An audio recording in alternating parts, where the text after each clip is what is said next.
আপনারা জানেন আমাদের মাননীয় এসপি নোয়াখালী স্যারের নির্দেশনায় আমাদের বেগমগঞ্জের আইন শৃঙ্খলা পরিস্থিতি স্বাভাবিক রাখতে এবং অবৈধ অস্ত্র মাদক সহ অন্যান্য অপরাধ নিয়ন্ত্রণে আমাদের নিয়মিত চেকপোস্ট কার্যক্রম পরিচালনা করা হয়ে থাকে।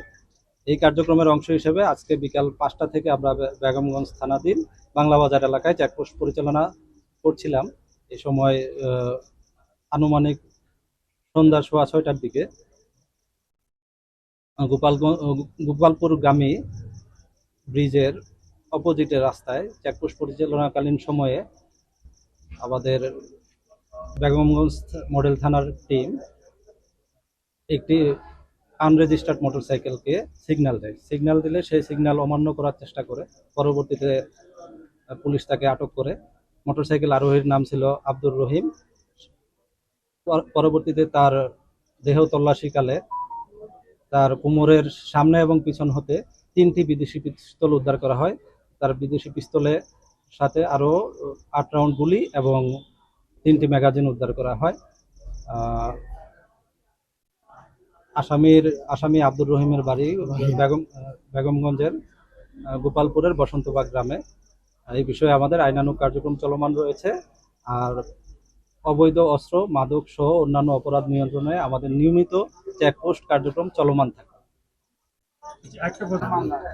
এখন পর্যন্ত তার পুরনো বা আগের কোনো ক্রাইমের স্টোরি পাওয়া যায়নি বা আমাদের পিসিপিআর পর্যালোচনা করেও পাওয়া যায়নি।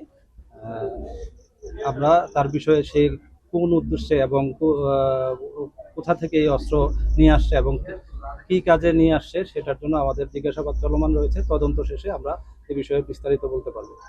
কোনো রাজনৈতিক দলের সদস্য কি জানতে পেরেছেন? এই বিষয়ে আমরা এখন পর্যন্ত কোনো রাজনৈতিক পরিচয় পাইনি তার। ধন্যবাদ। সর্বনি যে এখানে অস্ত্রসুদ্ধা একটা ছেলেরে ধরছে, এরপরে আমরা ওইখানে দৌড়ে গেছি, যাই দেখলাম যে এসআই কামাল শাহ সুদ্ধা, আব্দুর রহমান ভাই সুদ্ধা ওইখানে আছে।